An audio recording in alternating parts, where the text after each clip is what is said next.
Welcome friends to our YouTube channel scientific. आज हम पढ़ने वाले हैं life processes chapter 6 part 2। Last part में हमने कुछ बेसिक कॉन्सेप्ट्स पढ़े थे लाइफ प्रोसेसेस के एंड उसकी डेफिनेशन समझी थी। लाइफ प्रोसेस ऐसी प्रोसेस होती है जो मेंटेनेंस फंक्शन परफॉर्म करती है लिविंग ऑर्गेनिजम्स में, और मेंटेनेंस फंक्शन क्यों इम्पॉर्टेंट है ये हम लास्ट पार्ट में देख चुके हैं। लाइफ प्रोसेस में हमने 4 प्रोसेस पढ़ी थी। सबसे पहला था न्यूट्रिशन जो प्रोवाइड करता है energy. Second was respiration, which will provide oxygen in case of aerobic organisms. Third was excretion and fourth was transportation. आज के इस वीडियो में हम पढ़ने वाले हैं न्यूट्रिशन। न्यूट्रिशन एक ऐसी प्रोसेस है जिसमें जो लिविंग ऑर्गेनिज्म होता है वो अपने बॉडी के बाहर से एक सोर्स ऑफ एनर्जी या फिर फूड का इनटेक करता है, और ये जो फूड है जो किसी भी लिविंग ऑर्गेनिज्म में ये फूड 2 फंक्शंस परफॉर्म करेगा। सबसे पहले ये फूड प्रोवाइड करवाएगा एनर्जी, और इस एनर्जी के हेल्प से उस लिविंग ऑर्गेनिज्म में एक्टिविटीज़ परफॉर्म होगी, मेंटेनेंस फंक्शंस परफॉर्म होंगे, या जो कुछ भी वर्क हो रहा है वो सब उन सब वर्क के लिए एनर्जी की रिक्वायरमेंट होती है। तो ये एनर्जी किससे मिलेगी? फूड से।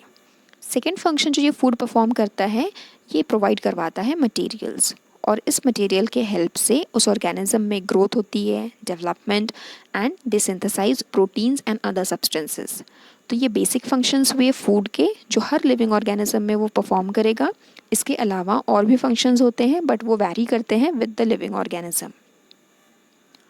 Depending upon the mode of nutrition, यानी किस तरह से वो न्यूट्रिशन ऑब्टेन कर रहा है ऑर्गेनिज्म, हम न्यूट्रिशन को ब्रॉडली 2 कैटेगरीज में डिवाइड कर सकते हैं। पहला होता है autotrophic and second is heterotrophic. Auto means self and trophic means nutrition. कभी भी आप जब साइंस पढ़ रहे हो तो वर्ड्स को ब्रेक करके उसका क्या मीनिंग होता है वो समझ के अगर आप पढ़ेंगे तो आपको जब ये टर्म्स आगे कभी पढ़ने में आएंगे तो वहाँ पे आपको हेल्प होता है। यहाँ पे ऑटो का क्या मतलब है? Self, and trophic is nutrition. तो सेल्फ न्यूट्रिशन यानी ऐसे ऑर्गेनिजम्स जो अपना खाना खुद बनाते हैं या अपना खाना खुद सिंथेसाइज कर सकते हैं उनको कहा जाता है ऑटोट्रॉपिक ऑर्गेनिजम्स या फिर ऑटोट्रॉप्स। तो ऑटोट्रॉप्स के जो फूड मटेरियल होते हैं वो काफ़ी सिंपल होते हैं, इनऑर्गेनिक सोर्सेज होते हैं जैसे कि कार्बन डाइऑक्साइड, वाटर, और इनके एग्जांपल्स है green plants and some bacteria. या आप इसको इस तरह से याद रख सकते हैं कि अगर किसी ऑर्गेनिज्म में फोटोसिंथेसिस परफॉर्म हो रहा है तो वो ऑर्गेनिज्म आ जाएगा ऑटोट्रॉपिक मोड ऑफ न्यूट्रिशन के अंडर। और जिन ऑर्गेनिजम्स में फोटोसिंथेसिस नहीं होता वो सभी अपना न्यूट्रिशन ऑब्टेन करते हैं through heterotrophic mode of nutrition. Hetero का मतलब होता है अदर्स एंड ट्रॉपिक का मतलब होता है न्यूट्रिशन, यानी ऐसे ऑर्गेनिजम्स जो अपना न्यूट्रिशन दूसरों के थ्रू लेते हैं या दूसरों पे डिपेंड करते हैं अपने न्यूट्रिशन के लिए, उनको कहते हैं हेटेरोट्रॉपिक ऑर्गेनिजम्स या फिर हेटेरोट्रॉप्स। हेटेरोट्रॉप्स के जो फूड होते हैं वो काफ़ी कॉम्प्लेक्स सब्सटेंसेस होते हैं और उनको एंजाइम यूज़ करना पड़ता है इन कॉम्प्लेक्स सब्सटेंसेस को ब्रेक करने के लिए इनटू सिंपल कंपाउंड्स। और ये जो हेटेरोट्रॉप्स होते हैं ये डिपेंड करते हैं डायरेक्टली या फिर indirectly on autotrophs for their food. इनके एग्जाम्पल्स हैं एनिमल्स एंड फंजाई। इनके अलावा आपने और भी टर्म्स पढ़े हैं आपके लोअर क्लासेस में जैसे प्रीडेटरी, पैरासिटिक, कॉमन सेल्स। तो ये सारे जो टर्म्स है, ये सब जो मोड ऑफ न्यूट्रिशन है ये आ जाएंगे हेटेरोट्रॉपिक मोड ऑफ न्यूट्रिशन में। Autotrophic nutrition, carbon and energy requirement जो है वो फोटोसिंथेसिस के थ्रू फुलफिल होती है, एंड ये जो ऑटोट्रॉप्स होते हैं ये सब्सटेंसेस को कन्वर्ट करते हैं into stored form of energy.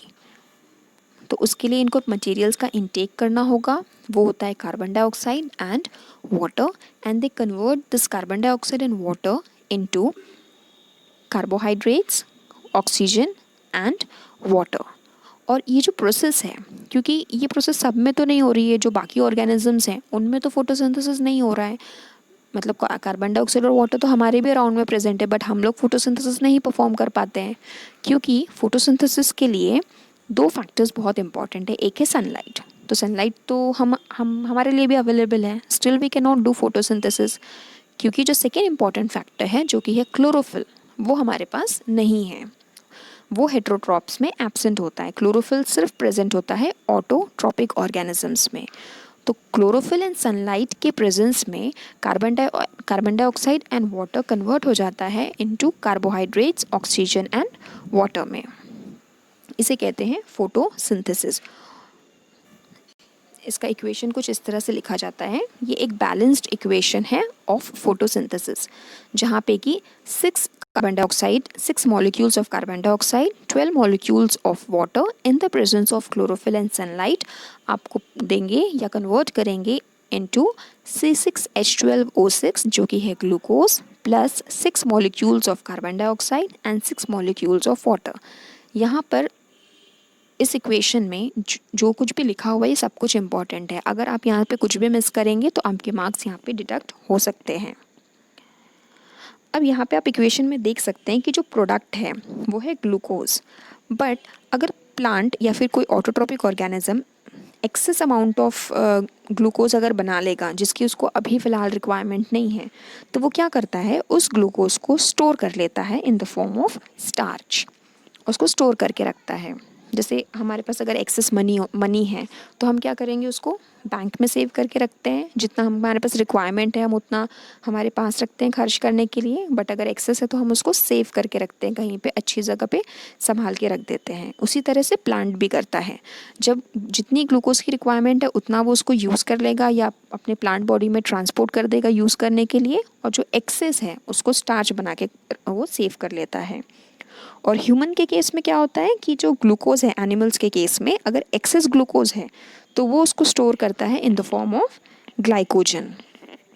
ठीक है, प्लांट्स के केस में किस तरह से सेव होगा वो, या स्टोर होगा स्टार्च, और एनिमल्स के केस में ग्लाइकोजन। अब ये जो फोटोसिंथेसिस है इसमें कुछ इवेंट्स हैं।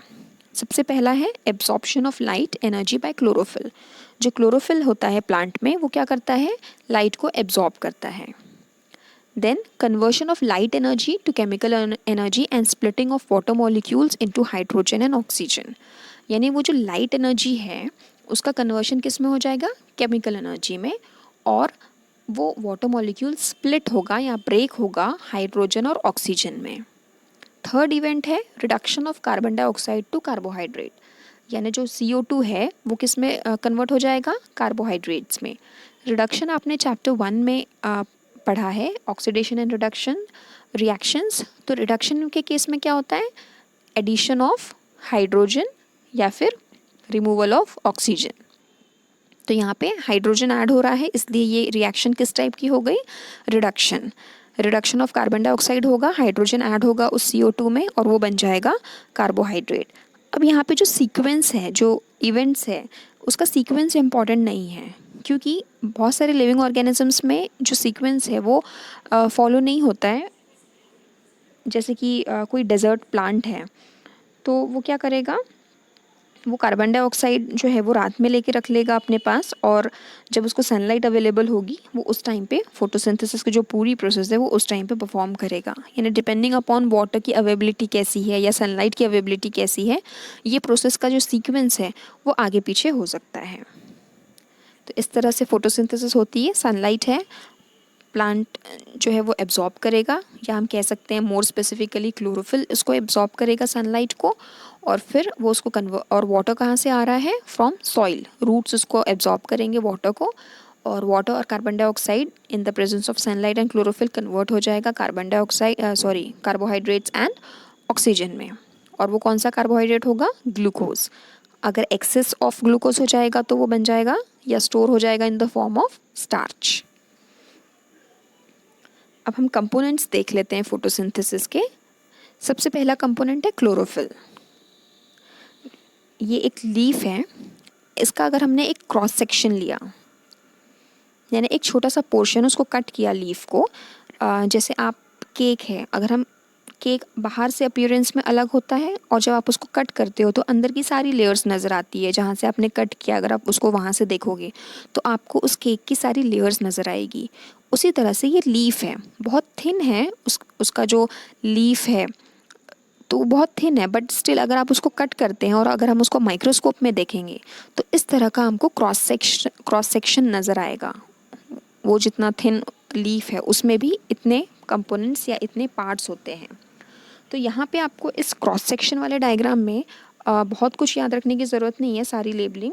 यहाँ पे आपको मेनली फोकस करना है ये अपर एपिडर्मिस, यानी जो लीफ का सबसे ऊपर का पोर्शन है उसको अपर एपिडर्मिस बोला जाता है।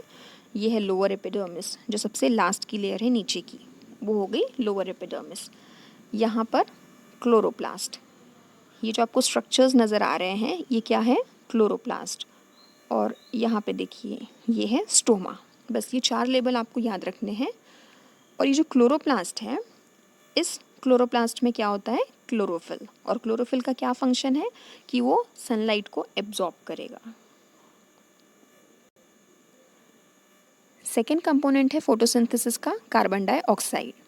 तो क्लोरोफिल तो प्लांट में पहले से प्रेजेंट होता है, जो उसकी ग्रीन पोर्शंस है वहाँ पे क्लोरोफिल रहेगा, चाहे वो लीफ हो, स्टेम हो या रूट हो। अगर वो ग्रीन इन कलर है मतलब वहाँ पे क्लोरोफिल प्रेजेंट है। सेकेंड कंपोनेंट जो है वो है कार्बन डाइऑक्साइड, जो उस प्लांट को इनटेक करना पड़ता है from outside.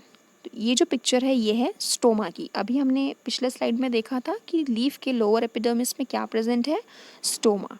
Single is stoma and plural जो होता है वो होता है स्टोमेटा। तो ये एक स्टोमा है।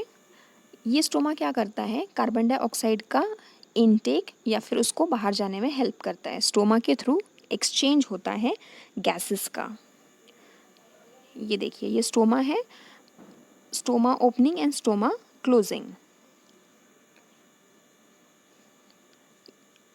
जो स्टोमा ओपनिंग है वहाँ पे आप देख सकते हैं कि जो गार्ड सेल्स हैं, स्टोमा के अराउंड में गार्ड सेल्स प्रेजेंट होते हैं जो रेगुलेट करते हैं कि स्टोमा ओपन एंड क्लोज हो सके। ये 1 मार्क का क्वेश्चन हो सकता है, फंक्शन ऑफ गार्ड सेल्स। और ये जो गार्ड सेल्स होते हैं ये पेरेन्काइमा सेल्स होते हैं।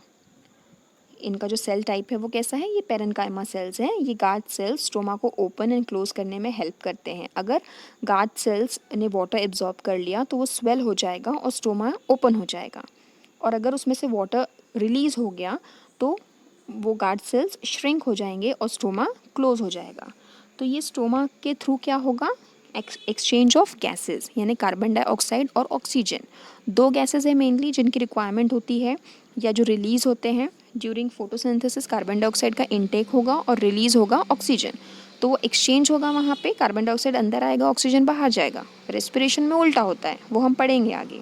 तो क्या हो रहा है, एक्सचेंज हो रहा है। ऐसा नहीं है कि सिर्फ कार्बन डाइऑक्साइड ही अंदर आ रहा है, ऑक्सीजन भी अंदर आ रहा है और ऑक्सीजन भी बाहर जा रहा है, कार्बन डाइऑक्साइड भी अंदर आ रहा है और कार्बन डाइऑक्साइड भी बाहर जा रहा है। तो हो क्या रहा है, यहाँ पे एक्सचेंज हो रहा है।